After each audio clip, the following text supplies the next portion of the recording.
बिस्मिल्लाहिर्रहमानिर्रहीम। नाजरीन आदाब। असर टाइम्स के वर्ल्ड न्यूज़ में आपका खैर मकदम है। नाजरीन, जैसा कि आप जानते हैं कि वेनेजुएला के ऊपर अटैक किया गया और वहाँ के सदर को किडनैप करके अमेरिका की डेल्टा आर्मी लेकर चली गई, जिसकी वजह से आज पूरी दुनिया के अंदर ये एक बहस का मुद्दा बन चुका है और तरह तरह की बातें की जा रही हैं कि अमेरिका जो है एक तरह से वो दुनिया की सबसे बड़ी पुलिस बन चुका है, जज बन चुका है। अब वो सारे फैसले बैठकर जो है खुद कर रहा है। और लोग ये भी कह रहे हैं कि यूनाइटेड नेशन हो, सिक्योरिटी काउंसिल है, अब इन तमाम जितने दुनिया भर के इदारे हैं, इनको क्या कह देना चाहिए कि रेस्ट इन पीस, कि जाओ तुम खत्म हो गए, अब तुम्हारा कोई लेना देना नहीं।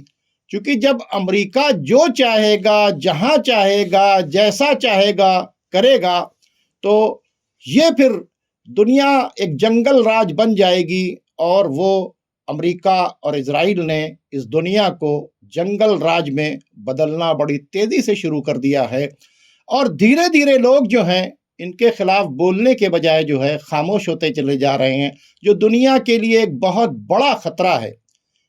यही वजह है कि इनके इस एक्शन को, यानी यूएस के इस एक्शन को सिवाय बेंजामिन नेतन्याहू के और दो एक लोगों के किसी और ने उसको सपोर्ट नहीं किया है। एक तरफ वेनेजुएला के ये हालात चल रहे हैं, दूसरी तरफ जो है ईरान को चारों तरफ से घेरने की तैयारियां हो रही हैं। और अमेरिका के जो प्लेन्स हैं, ड्रोन्स जो हैं, वो ईरान के 13 किलोमीटर दूर से वो उड़कर जा रहे हैं। और ईरान भी पूरी तरीके से हाई अलर्ट की पोजीशन के अंदर है। तीसरी तरफ अगर देखा जाए तो गजा के लोगों का बुरा हाल है। एक तरफ ठंड से वो मर रहे हैं, दूसरी तरफ पानी वहां के ऊपर गिर रहा है, तीसरी तरफ बड़ी खामोशी से उनको निकालने की तैयारी की जा रही है। फिलिस्तीनियों को गजा से बाहर निकालने की तैयारी की जा रही है। और अफसोस के साथ कहना पड़ता है, वो तमाम ऑर्गेनाइजेशंस, वो तमाम लोग, वो तमाम ममालिक जो पीस के मीडिएटर बने थे, जिसमें मिस्र, कतर, सऊदी अरब, जॉर्डन, ये सब के सब जो है सिवाय अमेरिका की हाँ में हाँ मिलाने के और कुछ नहीं कर रहे हैं। और धीरे धीरे गजा बड़ी तेजी से खाली हो रहा है। और महमूद अब्बास तक जो हैं वो हमास को डिसआर्म करने की बात करने लगे हैं। तो इससे ये पता चल रहा है कि ये जो ड्रामा सीज फायर का खेला गया है, ये फिलिस्तीन के लिए जरा सा भी मुनासिब नहीं है। और यही वजह है कि 37 जो इंटरनेशनल ऑर्गेनाइजेशन हैं उनको इजराइल ने नोटिस जारी कर दिया है कि आप वहाँ के ऊपर जो हेल्प का काम कर रहे हैं वो नहीं कर सकते। तो अब इतना मजबूर किया जा रहा है कि इस बीच में बेंजामिन नेतन्याहू गजा के लोगों को पूरी तरीके से शिफ्ट कर दे, तो ये मामला आपके सामने नजर आ रहा है। दूसरी तरफ ईरान पूरी तरीके से अपनी तैयारी कर रहा है। और ईरान के अंदर जो तमाम प्रोटेस्ट चल रहे थे, उन प्रोटेस्टर्स को एक बहुत क्लियर कट मैसेज दे दिया गया है कि तुम्हारा प्रोटेस्ट करना हम कबूल करते हैं, लेकिन अगर तुम ये चाहोगे कि तुम नेशनल एसेट्स को नुकसान पहुंचाओ और मुल्क के सिक्योरिटी इदारों के ऊपर अटैक करो, तो फिर तुम प्रोटेस्टर नहीं हो बल्कि तुम मुल्क के दुश्मन हो। तो अगर प्रोटेस्टर की क्यू में आओगे तो तुम्हारी बात भी सुनी जाएगी और तुम्हारी जो डिमांड है उस पर गौर व फिक्र किया जाएगा, और किया भी जा रहा है। और यहाँ तक कि जो सब्सिडी है उसको बढ़ाया जा रहा है। और बाकायदा तौर के ऊपर ये कहा गया है कि हर ईरानी के अकाउंट के अंदर वो पैसे को डालेंगे। तो ईरान ने अपने पब्लिक को प्रोटेस्ट का राइट देकर ये बता दिया कि तुम प्रोटेस्ट कर सकते हो, तुम अपनी डिमांड कर सकते हो, और हम उन सारी चीज़ों को एक्सेप्ट भी करेंगे। लेकिन अगर तुमने हथियार उठा लिए हुकूमत के खिलाफ और तुमने जो है तमाम कत्ल गारतगरी और खूनरेजी करना शुरू किया, तो फिर ये बर्दाश्त नहीं किया जाएगा। और जिस तेज़ी से अमेरिका और इजराइल के ये बयान आ रहे हैं कि हम जो हैं वहाँ के ऊपर प्रोटेस्टर्स को सपोर्ट कर रहे हैं। जिस तरह से माइक पॉम्पियो ने बाकायदा तौर के ऊपर ईरान के अंदर प्रोटेस्ट को प्रोवोक करने के लिए जो मोसाद के एजेंट हैं उनको अप्रिशिएट किया है, उन सारी चीज़ों को कंडेम किया जा रहा है। इजराइल पूरी तरीके से जो है प्रोटेस्टर को की न्यूज़ को बढ़ा चढ़ाकर और तमाम जगह जाके वीडियोस ले आकर उसको जो है हाईलाइट करके वो बता रहा है कि ईरान की रिजीम चेंज होने वाली है। तो इस तरह के सारे मामलात को देखते हुए सुप्रीम लीडर ऑफ ईरान ने बिल्कुल स्ट्रेट फॉरवर्ड कह दिया है कि हम जस्टिस कायम करेंगे, हम पीस कायम करेंगे, हम तुम्हारी जेन्युइन डिमांड को एक्सेप्ट करेंगे और उसमें सुधार पैदा करने की बात करेंगे। लेकिन अगर तुमने ईरान को या ईरान की एसेट्स को नुकसान पहुंचाया और फॉरेन टूल्स के हाथ के अंदर अगर खेलोगे तो तुम्हें सख्त सजा भी दी जाएगी। और ईरान के अंदर बड़ी तेजी से मोसाद के एजेंट पकड़े जा रहे हैं। बहरहाल हालात इस वक्त जो है अजीब और गरीब बने हुए हैं। जो वेनेजुएला के अंदर हुआ है उसको देखने के बाद आज पूरी दुनिया देख रही है कि अमेरिका जो चाहेगा, जहां चाहेगा, जैसा चाहेगा वो करेगा। तो इन तमाम मुद्दों के ऊपर बात करने के लिए हमारे साथ मौजूद हैं सैयद सुलेमान अहमद साहब। मैं उनका इस्तकबाल करता हूँ। सैयद सुलेमान अहमद साहब जी, ये जो इस वक्त के हालात हैं, मैंने जो पूरी तमहीद कर दी, ठीक है, हालांकि पूरी नहीं की। अगर देखा जाए तो लेबनान के अंदर क्या नाम है, इजराइल के स्ट्राइक्स जारी हैं। यमन के अंदर जो है जिसको कहा जा रहा था कि सारे गिरोह जो के आपने एक जुमला कहा कि अमेरिकन बर्बरियत और वो है, वो सारी चीजें उसी में आ जाती हैं सब। जी, क्या कहना है इस पर? देखिए, ये एक दुनिया बहुत ही पहली बात तो ये है कि यूएन और ये जितनी एजेंसीज है उनको ऑफिशियल डेथ सर्टिफिकेट दे देना चाहिए और उनकी ऑब्चरी इशू कर देना चाहिए। बिल्कुल सही। ये साबित हो गया है कि दुनिया में कोई इंटरनेशनल लॉ नहीं है जो चाहे कर ले। अब पहले जो वेनेजुएला पे हम आते हैं, जो वेनेजुएला पे मामला हुआ, एक तो बात ये है कि सारे इंटरनेशनल लॉ, सारे यूएन, सबकी धज्जी उड़ गई, सबको कोई डिसरिस्पेक्ट। दूसरी चीज है कि इतना बड़ा, मैं यहाँ आपसे इत्तेफाक नहीं करूंगा। फिलिस्तीन के इशू के ऊपर देख लीजिए कि यूनाइटेड नेशन का रोल क्या है, सिक्योरिटी काउंसिल का रोल क्या है, इंटरनेशनल क्रिमिनल अभी क्या रोल? जी, मतलब ये नहीं, ये तो पहले ही धज्जी उड़ गई। जी बिल्कुल, यूएन की बिल्कुल धज्जी उड़ गई कि आप एक उस कंट्री को जिसको कि आप रिकॉग्नाइज कर रहे थे, आप जाके वहां के प्रेसिडेंट को पकड़ के ले आए। आप मतलब ये आपने जैसे कि पुराने एजिज में, डार्क एजिज में जो वो एक देश दूसरे देश में लड़ाई होती थी, आप उसी स्टेज पे ले आए दुनिया को। जो चीज 100-150 साल पहले, 200-250 साल जंगल राज था, खत्म हो गई, आप उसी स्टेज पे ले आए। अब एक बहुत बड़ी बात यह है कि दो तरह का वॉर है। एक तो ये है कि दुनिया के संसाधनों पे, रिसोर्सेज का वॉर है। ऑयल है, प्रेशियस मेटल है, गोल्ड सिल्वर है, रेयर मेटल है उसका। दूसरी चीज ये है कि इजराइल जो फिलिस्तीन में चल रहा है वो भी ऑयल और नेचुरल गैस से भी जुड़ा है, साथ में ग्रेटर इजराइल के फॉर्मेशन से भी जुड़ा हुआ है। सब दोनों एक चीज दूसरे में एम्बेडेड है। देखिए, वेनेजुएला यूं बहुत इम्पोर्टेंट है कि वेनेजुएला में दुनिया के सबसे बड़े ऑयल रिसोर्सेज जहाँ पे हैं, रिजर्व्स हैं, उसमें वेनेजुएला आती है। बिल्कुल सही। और अमेरिका जो है वो ये चाहता है कि पूरे दुनिया के डेवलपमेंट को, क्योंकि जो भी डेवलपमेंट होगा वो एनर्जी से होता है। जब पूरी एनर्जी को कंट्रोल कर लेगा तो पूरी दुनिया के डेवलपमेंट को कंट्रोल कर लेगा। तो जब एनर्जी के रिसोर्सेज पे वो काबू कर ले, वेनेजुएला पे उसने काबू कर लिया, और इसी तरह से वो गल्फ में भी कुछ अपने प्रॉक्सीज के जरिए जो उसके वो सैटेलाइट कंट्रीज हैं, गवर्नमेंट्स हैं, वो उन पे काबू किए हैं। ईरान के खिलाफ भी साजिश चल रही है। अच्छा, अब वेनेजुएला को इसलिए बहुत इम्पोर्टेंट ऐसे मामले में हो गया जब वो ईरान की लड़ाई लड़ने जा रहा है। अमेरिका खुद कह रहा है कि वी आर लोडेड, सारी चीज कह रहा है। तो देखिए, जो ईरान की अगर लड़ाई हुई तो ये अभी हम लोग पहले वेनेजुएला पर बात दोनों दोनों लिंक है। जी लिंक अगर तो है। Let me continue. जी अगर ये लड़ाई हुई तो ये पूरी दुनिया का ऑयल जो है सप्लाई डिसरप्ट हो जाएगा। उससे पहले वो ऑयल को कंट्रोल कर रहा है, वेनेजुएला की रिजर्व्स को कंट्रोल कर लेगा। तो अब अगर इधर लड़ाई हुई तो गल्फ ऑफ हार्मूज से जो सप्लाई बैन हुई वो वेनेजुएला से पूरा करेगा। साथ में एक बहुत अजीब सवाल ये आ गया कि चलिए वेनेजुएला के हर जगह के लोकल लोगों को खरीद लेते हैं। वेनेजुएला में ये कुछ लोग कह रहे हैं कि बहुत सारे मिलिट्री ऑफिसर्स को उन्होंने खरीद लिया, ये वो सारी चीज़ है। लेकिन जो दूसरे अमेरिका के आर्क रिवाइवल माने जाते हैं, चाइना और रशिया, जब इतने दिन से ब्लॉकेड चल रहा था अमेरिकन नेवी का, उसके बाद भी ये हुआ। और चाइना और रशिया ने, एक तो पहले बात ये कि उनके कोई सिस्टम नहीं था उसको डिफेंड करने का। दूसरी चीज़ ये कि होने पे भी एक वर्बल कॉन्डमेशन और वर्बल वो है, कोई फिजिकल जिसे कहते हैं बूट्स ऑन अर्थ। जब तक मिलिट्री में कहा जाता है जब तक आप मतलब तुम्हारी फौज ना उतरेगी तब तक तुम कुछ नहीं कर पाओगे, तो उन लोगों ने नहीं किया। अच्छा, अब दूसरी तरफ चाइना भी जो है ये कह रहा है कि हम जो क्या कहते हैं ये ताइवान है जो पहले कभी चाइना का हिस्सा था, एक डेमोक्रेटिक रिपब्लिक ऑफ चाइना है ताइवान, ये पीपल्स रिपब्लिक ऑफ चाइना है। कह रहा है हम ताइवान को कब्जा कर लेंगे। रशिया ये कह रहा है कि हम यूक्रेन को कब्जा कर लेंगे। तो क्या दुनिया वापस कॉलोनियल डेज पे वापस जा रही है कि लोग एक दूसरे को जीतेंगे और कब्जा करेंगे?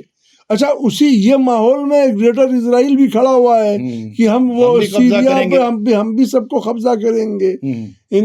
तो सबसे बड़ी सवाल ये है कि कहीं कोई, देखिए ऐसा है कि हम चाइना और रशिया पे हम नहीं बात, लेकिन दुनिया लोगों के दिल में एक सवाल आ रहा है कि कहीं कोई ये बड़ी ताकतों की कोई आपस में कोई मनमानी तो नहीं हो गई कि साहब ये तुम लोग ये तुम इधर बांट लो, क्योंकि वो अमेरिका बार बार कह रहा है कि वेस्टर्न हेमिस्फीयर, ये कौन सी बात है कि वेस्टर्न हेमिस्फीयर तुम्हारा है? अच्छा, एक तरफ अमेरिका ईरान को डेमोक्रेसी का सबक दे रहा है कि तुम एहतजाज करने दो, दूसरी तरफ वेनेजुएला में पब्लिक के तमाम एहतजाजों को नजरअंदाज करते हुए वहां के प्रेसिडेंट को पकड़े लिए जा रहा है। और डिक्टेटर्स की जहां तक बात है, तो अगर आप ये देखिए कि अमेरिका की जो वेल्थ है, ये गल्फ में जितने डिक्टेटरशिप है, रजा शाह पहलवी की पहले थी, वो भी कोई डेमोक्रेट तो नहीं थे। बिल्कुल सही। अमेरिका सपोर्ट कर रहा था। सऊदी अरब की हुकूमत है, अमेरिका सपोर्ट कर रहा है। इतनी बहुत लंबी लिस्ट है। कुवैत है, बहरीन है, यूएई है। इसके अलावा जो तख्ता पलट अगर आप देख लिए, गल्फ में देख लिए तो मिस्र में तख्ता पलट करवाया, अल्जीरिया में करवाया, टूनिशिया में करवाया, बहुत सारे अफ्रीकन कंट्रीज में, लैटिन अमेरिका में आ जाइए तो पेरू में, अर्जेंटीना में, ब्राजील में, हर निकारागुआ में तमाम तख्ता पलट इन्होंने कराया। और अपने पसंद के डिक्टेटर्स को बैठा के उनके सस्ते रिसोर्सेज के दम पे ये डेमोक्रेसी कायम की इन्होंने। वो देखिए बात क्या है, बहुत अच्छी आपने बात की। 1950 में उठाकर देखिए कि वेनेजुएला और अमेरिका दोनों एक थे, ठीक है। अमेरिकन फोर्सेस ने वेनेजुएला की फोर्सेस को क्या किया था, ट्रेनिंग भी दी थी, बहुत अच्छे रिलेशन थे, बहुत अच्छा पार्टनर थे, ठीक है। लेकिन क्या हुआ कि शावेज जब आए वो इनके खिलाफ हो गए। तो इसके मतलब कि जो अगर सीट पर कोई ऐसा आदमी बैठता है जो प्रो अमेरिका नहीं होता है या प्रो इजराइल नहीं होता है, तो ये इजराइल और अमेरिका की स्ट्रेटेजी है कि वो आदमी सीट पर उसको नहीं रहने देंगे। ये एक प्लानिंग है।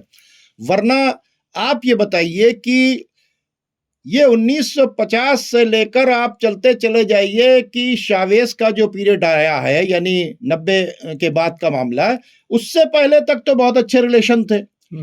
जब उन्होंने अपने ऑयल के सिलसिले के अंदर इंडिविजुअली फैसला लेना शुरू कर दिया, बेचना शुरू कर दिया, चाइना को देना शुरू कर दिया, तो इनको बड़ी दिक्कत हो गई, ठीक है।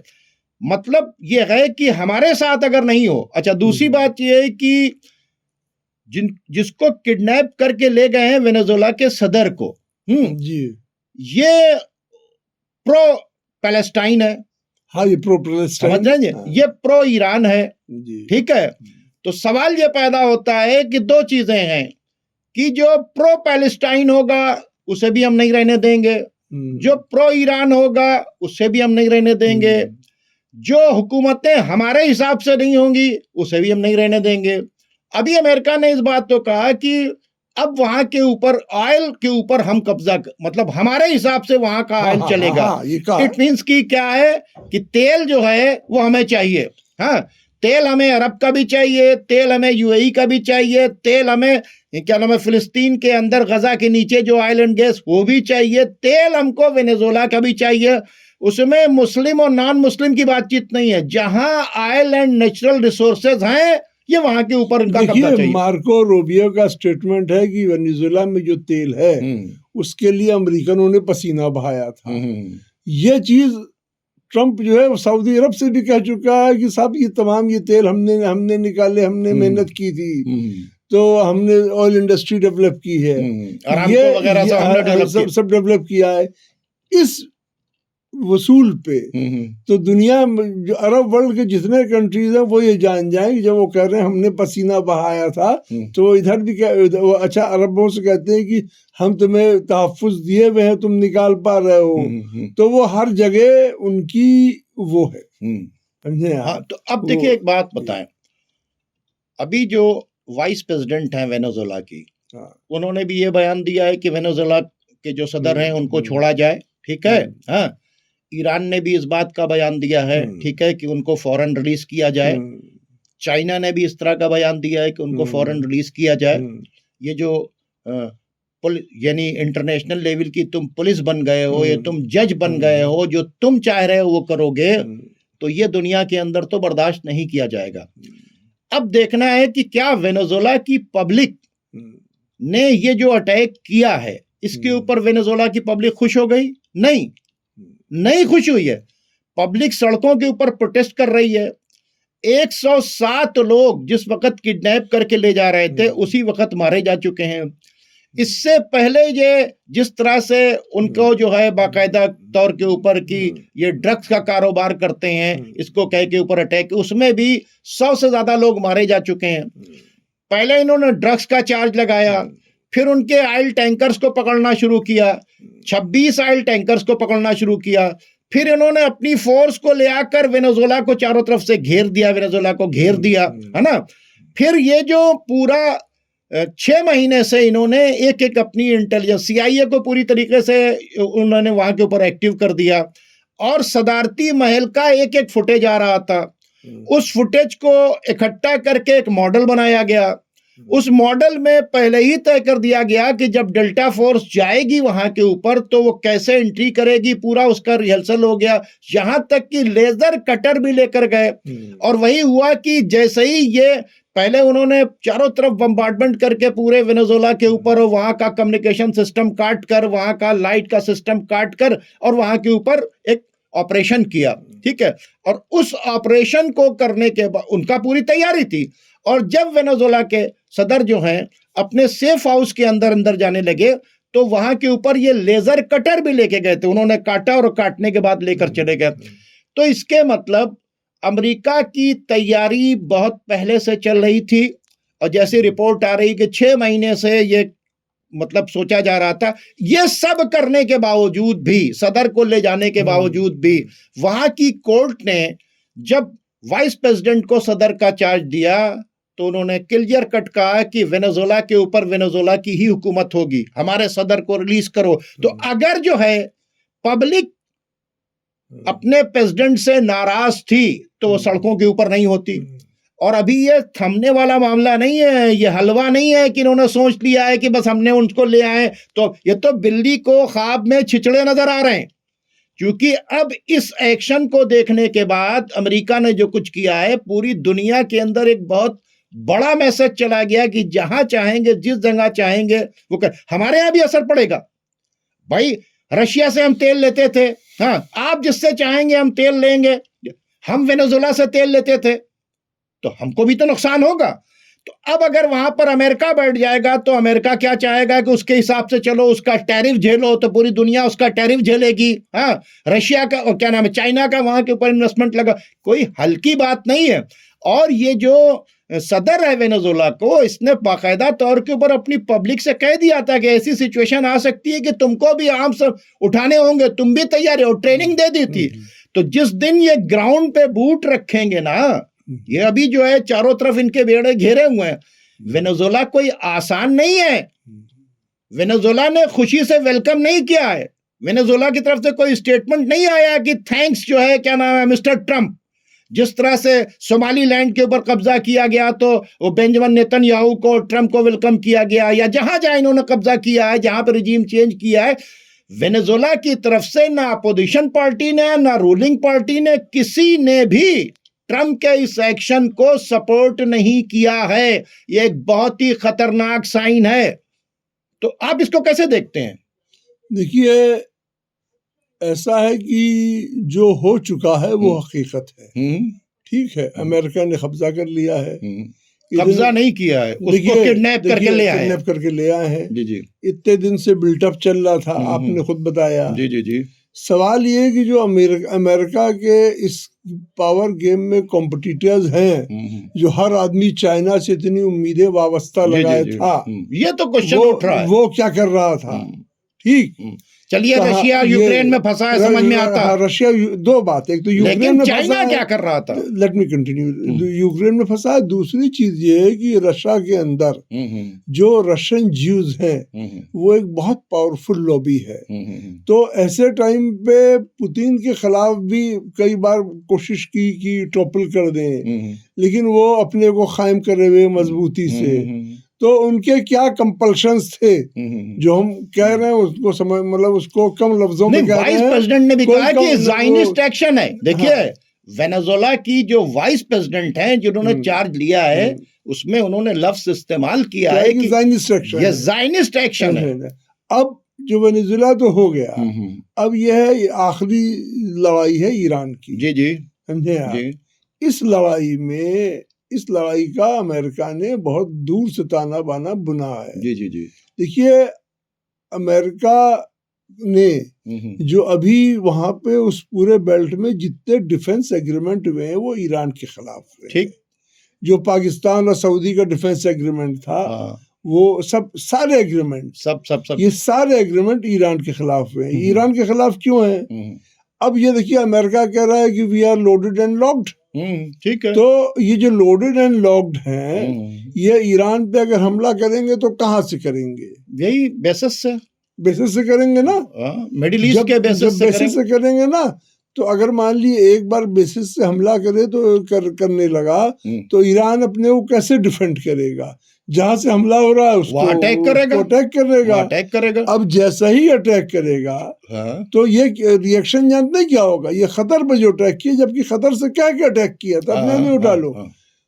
OIC ने ईरान के खिलाफ रेजोल्यूशन किया कि साहब एक वो मेंबर कंट्री को तुमने अटैक किया। ये जैसा ही अटैक होगा, ये सारे अरब कहेंगे ये मेरे खिलाफ जंग है, ये सारे कहेंगे ये मेरे खिलाफ जंग है, और ये सब अपनी अब जो है ईरान के खिलाफ वॉर डिक्लेयर करने तो लगेंगे। दिल से अगर ना भी कहेंगे तब भी इनसे कहलाया जाएगा। देखिए, नहीं ये बात देखिए, कंट्रोल्ड वहां की हुकूमत तो कंट्रोल्ड बाय ज़ायनिस्ट है। देखिए, एक बात समझ लीजिए। अब ये जो आप कह रहे हैं दिल से ना कहेंगे कहलाया जाएगा, लड़की दिल से ना कहेंगे भी तो तब भी कहलाया जाएगा।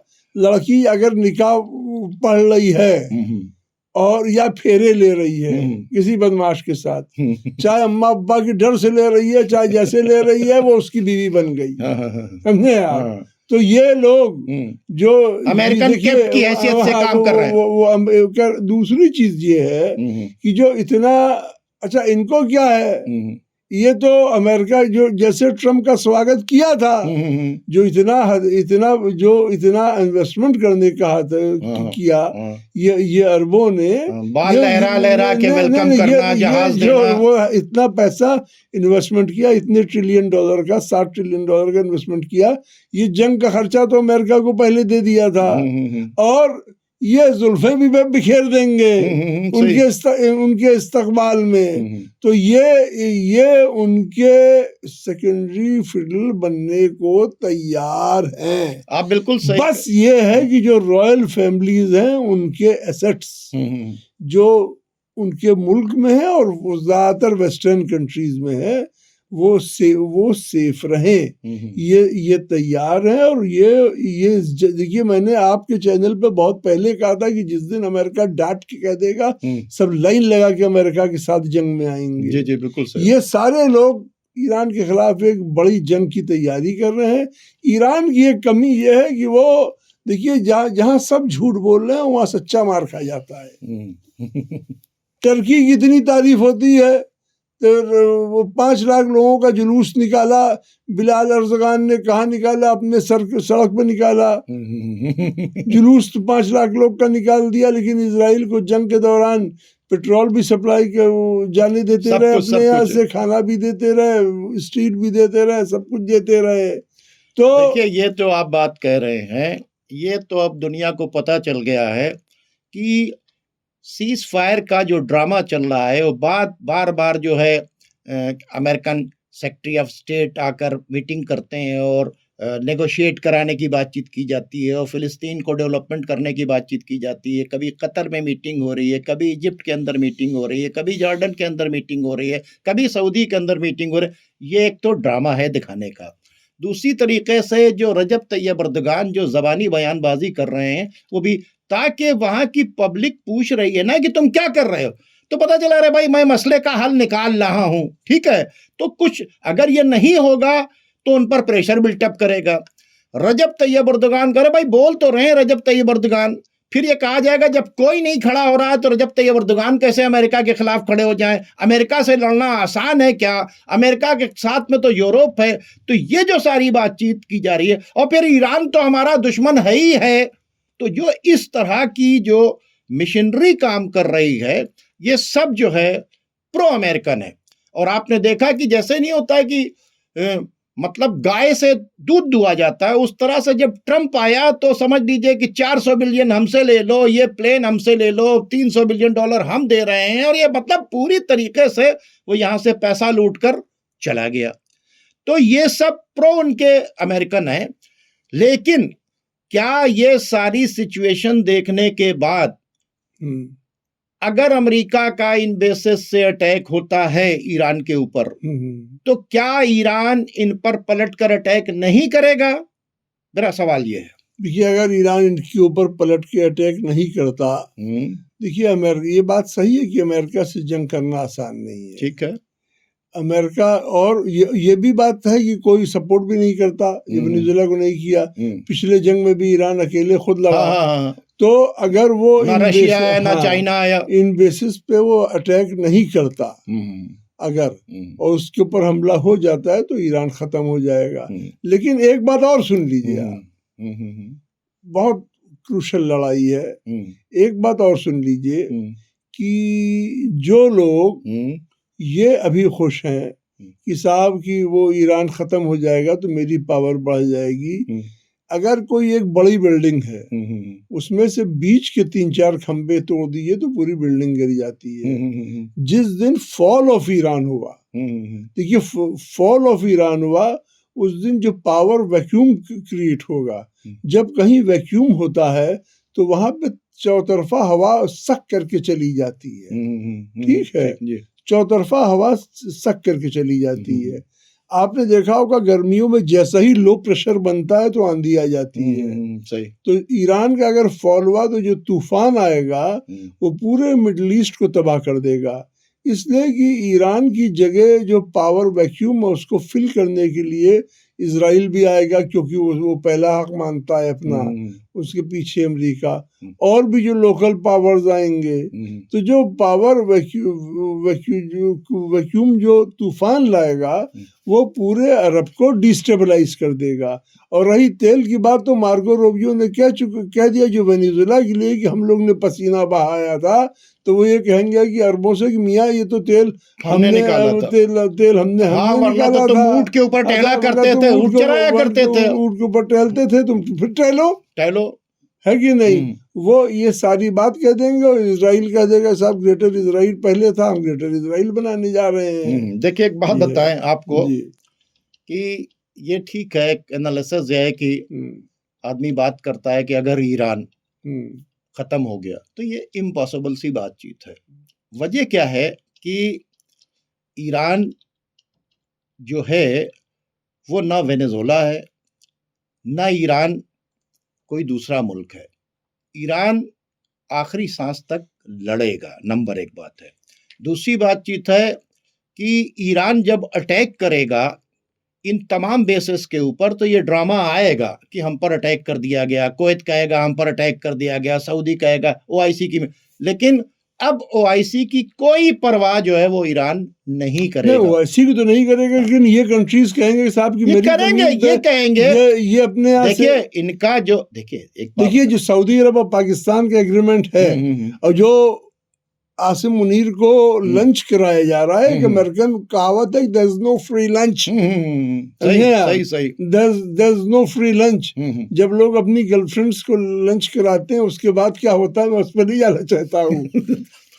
देखिए तो ये जो इसलिए कराया गया है कि सऊदी जैसे ही सऊदी अरब पर अटैक होगा तो जो इनका डिफेंस एग्रीमेंट है ये कहेंगे साहब कि तुम सऊदी अरब के पास तो फौज है नहीं, कहेंगे तुम आओ, पाकिस्तान से कहेंगे तुम आओ, ठीक है नहीं। तो ये सब होगा, तो ये वही मैं कह रहा हूं। लेकिन एक बात बता दें, ये वर्ल्ड वार में जाएगी बात। दूसरी बात ये है कि जो तरह तरह के प्रोपेगेंडे हो रहे हैं कि वो सुप्रीम लीडर ऑफ ईरान जो है वो सिचुएशन बदली तो वो 20 लोग जो हैं वो क्या नाम है रशिया शिफ्ट हो जाएंगे। ये बहुत से लोग इस तरह के जो ख्वाब देख रहे हैं उनको ये समझ लेना चाहिए कि ईरान को उनकी पहले हिस्ट्री पढ़नी चाहिए। रिवोल्यूशन के बाद से तमाम ताकतों ने मिलकर ईरान को खत्म करने की कोशिश की। टोटल अरब इंक्लूडिंग सद्दाम हुसैन, और उस वक्त तो रशिया भी था, ये सब मिलकर, यानी आज जो चाइना और रशिया की जो हमदर्दी है ईरान के साथ वो भी नहीं थी उस वक्त। उस वक्त ये ईरान को नहीं खत्म कर सके। ऐसा नहीं कि उस वक्त जो है एटॉमिक पावर नहीं था, उस वक्त B-52 नहीं थे उसके पास। हाँ, कारपेट बॉम्बिंग किया इन्होंने किसके ऊपर, बगल में क्या नाम है आपके इराक के ऊपर।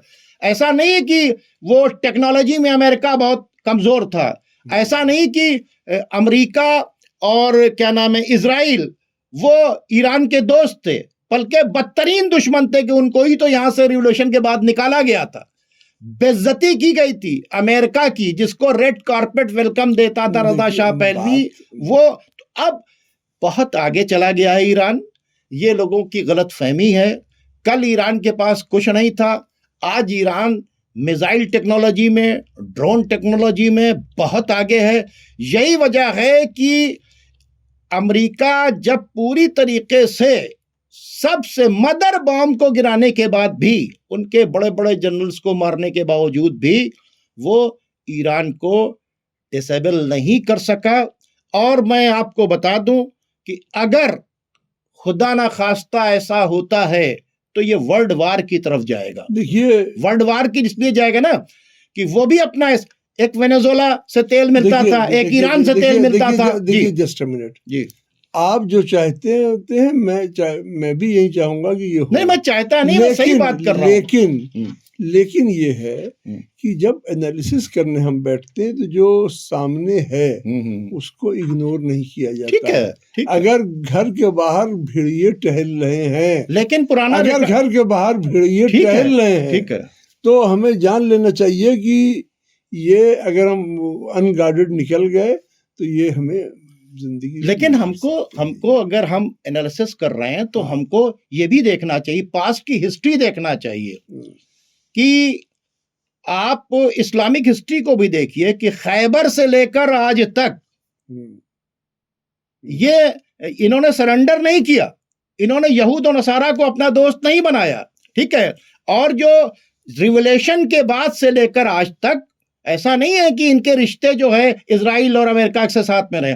तो कुछ लोग हैं जिन्होंने यहूदियों से जो डर गए थे, ठीक है, पूरी इस्लामिक हिस्ट्री के अंदर है। कुछ लोग वो हैं जिनकी आइडियोलॉजी में इनसे कोई डर है ही नहीं। आइडियोलॉजी भी देखना पड़ेगा कि ईरान की आइडियोलॉजी क्या है। ईरान की आइडियोलॉजी इतनी क्लियर कट है कि जो वहां के सुप्रीम लीडर हैं उन्होंने स्टेट फॉरवर्ड कहा है कि जस्टिस करना पब्लिक के साथ हमारी जिम्मेदारी है। ये जो प्रोटेस्ट कर रहे हैं जायज, इनके प्रोटेस्ट को मानना हुकूमत की जिम्मेदारी है, इनको इनके राइट्स देना ये हमारी जिम्मेदारी है। ठीक है, एक मिनट खत्म कर रहा हूं। लेकिन उन्होंने बहुत साफ कहा कि अगर तुम फॉरेन एजेंट की तरीके से आर्म सबनेशन उठाकर हमारे खिलाफ करोगे तो फिर हम तुम्हारे खिलाफ भी करेंगे और तुम्हें जो सपोर्ट कर रहा है उसके खिलाफ भी करेंगे। तो ये लोग भूल जाएं कि यहां से कोई शिफ्ट हो जाएगा। ये मैदान से फरार करने वाले लोग नहीं है। इस्लामिक हिस्ट्री इनकी पढ़ लीजिए। जिस आइडियोलॉजी को ये फॉलो करते हैं, आइडियोलॉजी भी देखनी पड़ेगी। आप अगर आइडियोलॉजी देखेंगे ईरान की तो ये फरार वाली आइडियोलॉजी नहीं है जी। आइडियोलॉजी भी और साथ में प्रैक्टिस भी। देखिए, ईरान वो सोसाइटी है जो शहादत को इज्जत देती है। जो सोसाइटी शहादत को इज्जत देती है वहाँ बहादुर पैदा होते हैं जो मौके पे शहादत भी देते हैं और अपनी जान की परवाह करे बगैर अपने हदफ को डिफेंड करते हैं। जो मैदान में टिक के लड़ता है उसको डिफीट नहीं होती। हमारे हदफ को डिफेंड करने के लिए जान का नजराना देते हैं। जी जी जी। हमारे सिख भाई हैं, उनके यहाँ भी शहादत को इज्जत दी जाती है। बिल्कुल सही है। तो आप देखिए कि उनके समाज में मुल्क के लिए और बहुत सारे जो वो हुए हैं, भगत सिंह जैसे लोग हुए हैं और बहुत सारे परमवीर चक्र हमारे हिंदुस्तान में छुड़वा दिया, शहादत दी चंद्रशेखर आजाद ने। क्या नाम है उन समाज से निकल के आए जहाँ पे शहादत को इज्जत दी गई थी। जहाँ पे शहादत को इज्जत नहीं दी जाती है, खाली विक्ट्रीज और ट्रॉफीज की बात की जाती है, फतुहात की बात की जाती है, तो वहाँ के लोग जब ये देखते हैं कि ये बहुत ताकतवर है, इससे जीत पाना मुश्किल है, तो वो पहले ही सरेंडर कर जाते हैं। तो ऐसे में दुश्मन ये करते हैं कि अपने को ताकतवर दिखाते हैं और डरा के सरेंडर करवा देते हैं। जी देखिए, एक बात बता दें बस, क्योंकि टाइम भी बिल्कुल हमारा ख़त्म हो रहा है, कि ये गलतफहमी लोग निकाल दें कि ईरान के ऊपर अमेरिका अटैक करेगा तो ईरान खामोश बैठा रहेगा। ईरान बिल्कुल खामोश नहीं होगा और जहाँ से अटैक होगा वहाँ के ऊपर ईरान अटैक करेगा। और ईरान के सुप्रीम लीडर मुल्क नहीं छोड़ कर जाएंगे, वो मुल्क में ही रहेंगे, आखिरी सांस तक वो यहीं रहेंगे, वो कहीं फरार नहीं करेंगे। क्योंकि जो खुदा के ऊपर भरोसा करता है वो बहुत ताकतवर होता है, ये इसको देखना पड़ेगा। और ईरान का भरोसा जो है वो अमेरिका पर नहीं है। ईरान का सुप्रीम पावर जो है वो खुदा है। दूसरे ममालिक होंगे जिनका सुप्रीम पावर अमेरिका होगा, रशिया होगा, चाइना होगा। तो पहले आइडियोलॉजी भी समझ लें ईरान की। ना ईरान फरार होने वाली आइडियोलॉजी रखता है और ना ईरान का भरोसा खुदा से कम हुआ है। और जो खुदा के ऊपर भरोसा करते हैं वो दुनिया की किसी ताकत को अपने मुकाबले में नहीं सेठते हैं, ना वो जुल्म करते हैं और ना जुल्म बर्दाश्त करते हैं। तो नाज़रीन, अब आप हमें, हमारे मेहमान को इजाज़त दीजिए। खुदा हाफिज़।